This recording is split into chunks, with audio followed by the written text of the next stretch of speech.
What's good, YouTube? Luxu here. So this is my new what if. What if Ash was raised by Karen? So for those of you who do not know who Karen is a member of the Johto Elite Four, specifically from the games Gold, Silver, and Crystal, or Gen 2. So Karen is the Dark type Elite Four member. At the time of Gold, Silver, and Crystal's release, Dark type and Steel were one of the new types being introduced at the time.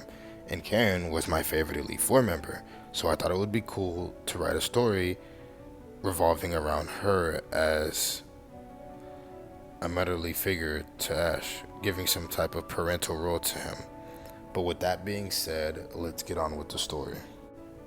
In the chronicles of Pokemon lore, a dark and momentous epic unfolds through the War of the Twin Regions, a conflict forged by the ambitions of Lance, the revered Dragon Master, and his formidable assembly of elites.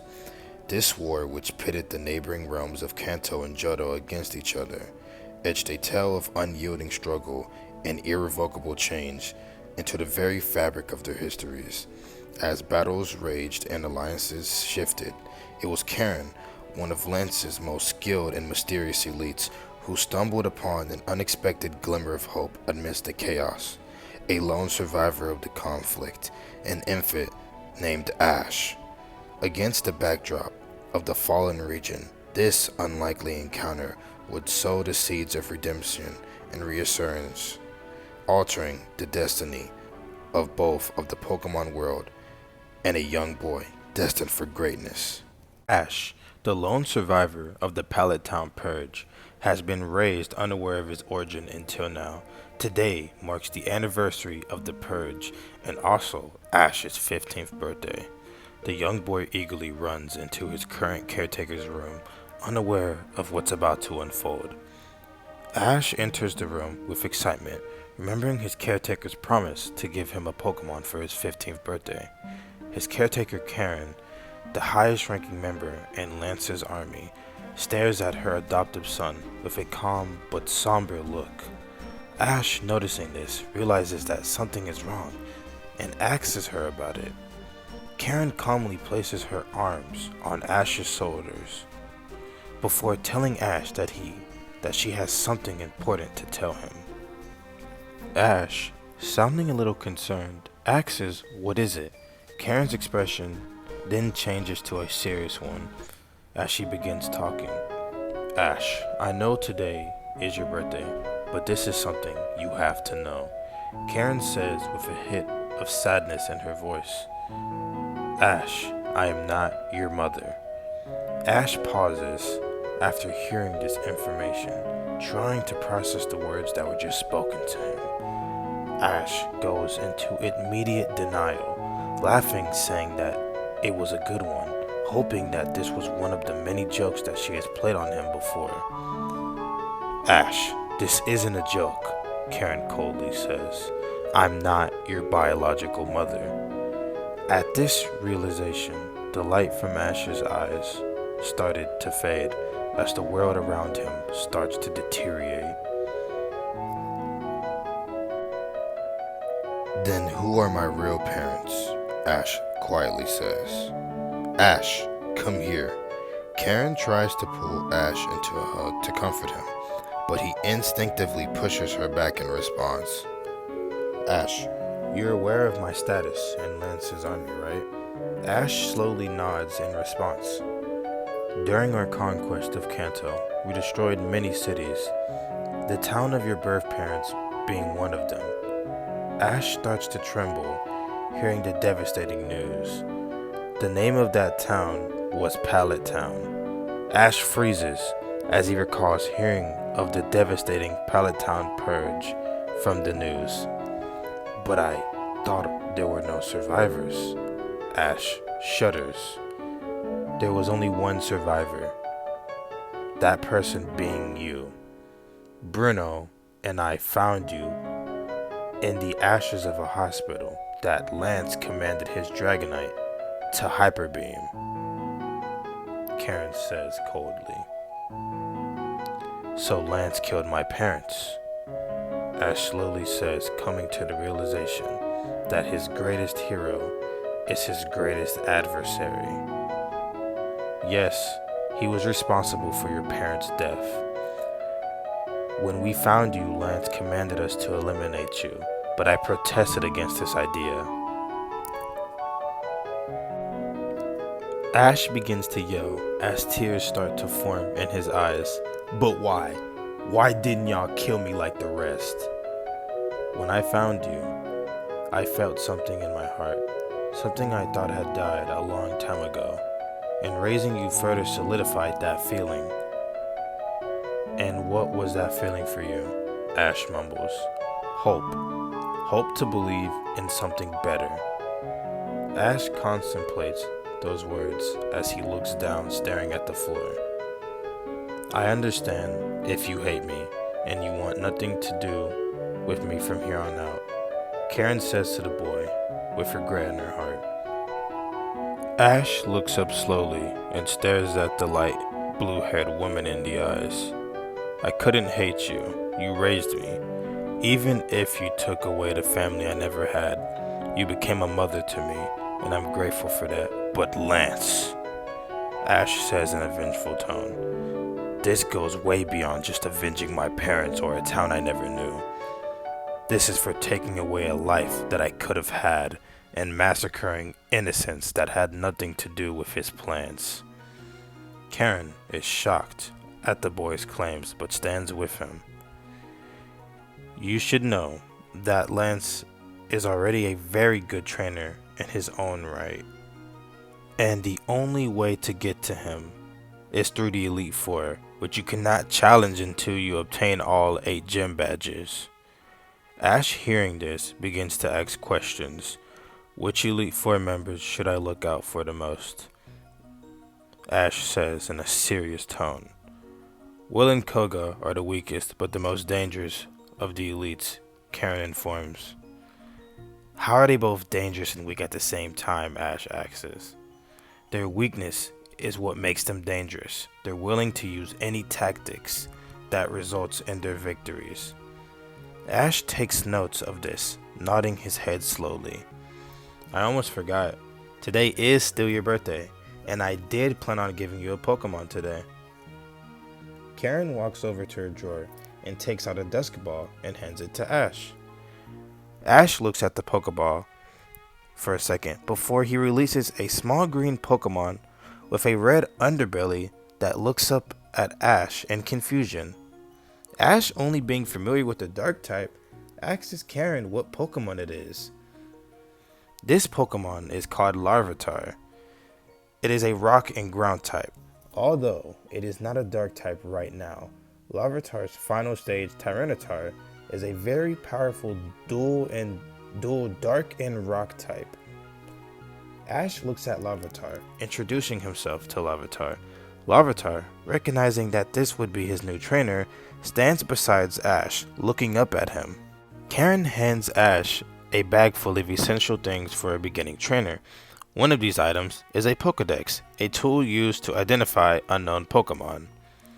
Ash then asks Karen where the closest gym from them is. Karen responds, the closest gym would be in Violet City. I put a map with all of the major cities marked on it.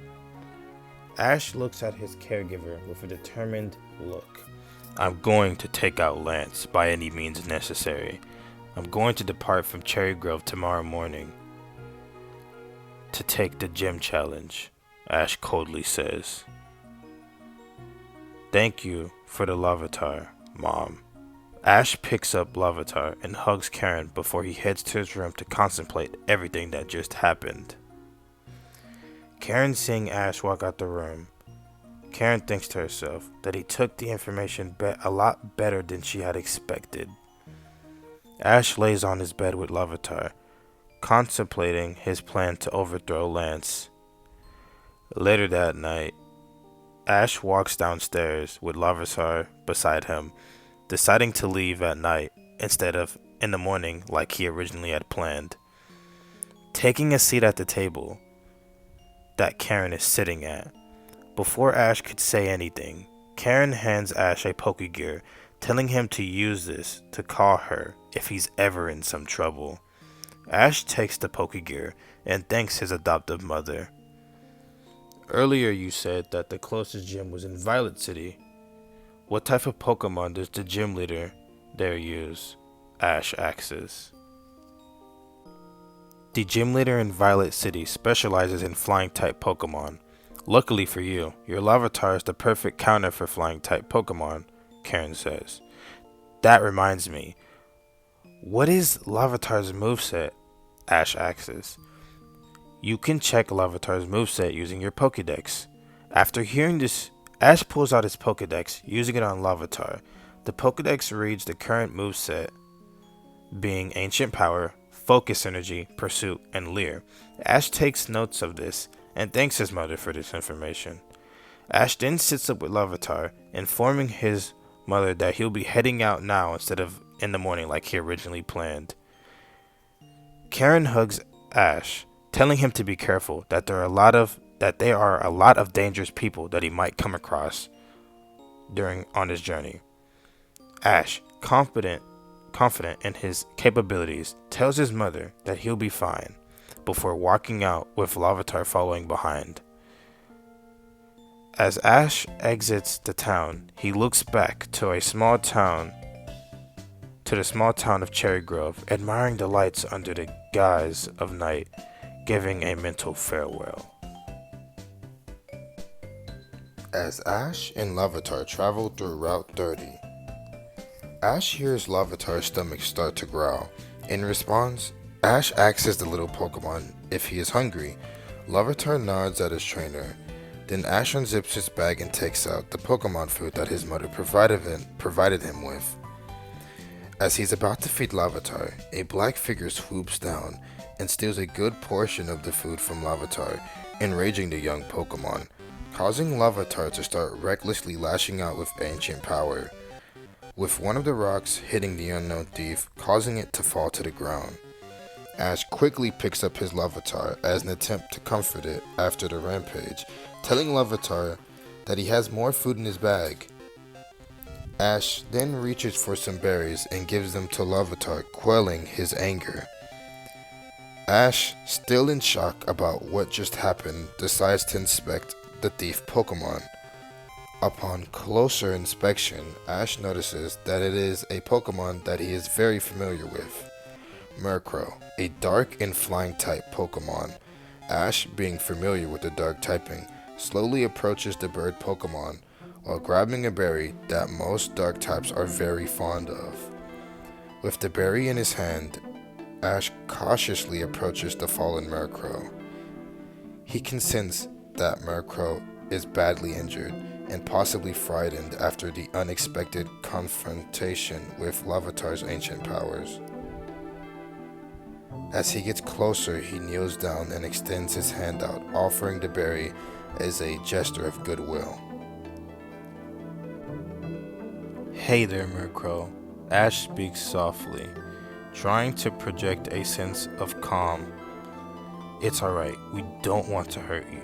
We just want to make things right. The Murkrow's eyes the berry, and then glances up at Ash with a mixture of curiosity and wariness.